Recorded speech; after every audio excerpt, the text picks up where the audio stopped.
এই দেখো আজকে আমি করেছি গন্ধরাজ কাতলা। তো আমি কিভাবে করেছি তো তোমাদেরকে আমি রেসিপিটা দেখাচ্ছি, আর ভালো লাগলে আজকে আমি করব গন্ধরাজ কাতলা। তো আমি এই কাতলাগুলো নিয়ে নিয়েছি। দেখো মাছগুলো আমার সব ভাজা হয়ে গেছে, একটা প্লেটে তুলে নিয়েছি। আর এই মাছ ভাজা তেলের মধ্যে দিয়ে দেবো আদা, আর দিয়ে দেবো কাঁচা লঙ্কা আর রসুন, দিয়ে মশলাটাকে ভালো করে কষাবো। আর এতে একটু জিরে বাটা আর লঙ্কা বাটা এই মশলাটার মধ্যে দিয়ে দেবো, দিয়ে ভালো করে কষাবো। দেখো আর একদিকে মশলা কষা হতে হতে আমি এর থেকে আরেকটা টক দই আর কাজু বাদাম একসাথে ভালো করে ফেটিয়ে নেবো। আর এদিকে আমার মশলাটাও কষানো হচ্ছে। হোক, দেখো মশলা পুরো ভালো করে কষানো হয়ে গেছে। ফেটিয়ে রাখা টক দই আর কাজু বাদাম মাখা দিয়ে ভালো করে কষানো।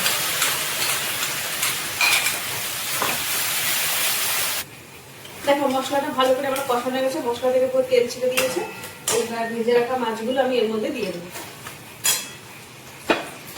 দিয়ে পরিমাণ মতো জল,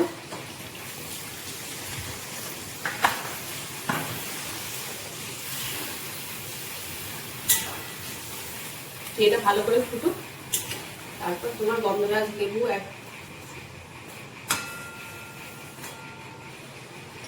দেখো মাছ আর ঝোল ফুটে গেছে। আমি গ্রেট করে রাখা গন্ধরাজ লেবুর উপরের খোসাটা ওটাকে আমি গ্রেট করে রেখেছিলাম, তো এটাই মাছের পর থেকে ছড়িয়ে দেবো।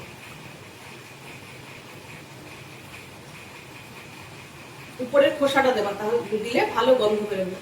এবার মাছটাকে ভালো করে ফোটাবো। দেখো আমার মাছটা প্রায় হয়ে গেছে। তো এর উপরে আমি কয়েকটা চেরা কাঁচা লঙ্কা দিয়ে দেবো, আর দিয়ে দেবো এরকম স্লাইস করে আমি গন্ধরাজ লেবুগুলোকে কেটে নিয়েছি, এটা একটা করে এর মধ্যে দিয়ে দেবো।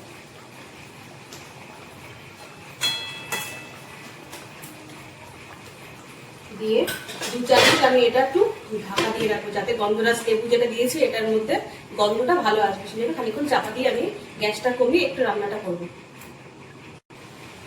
দেখো আমার গন্ধরাজ কাতলা পুরো রেডি। তো আমি এরকম একটু ঝোল ঝোল রাখবো, তোমরা যে যেরকম ঝোল খাবে সেরকম নামাতে পারো। তো এটাকে আমি গ্যাসটা অফ করে এবার নামিয়ে দেবো।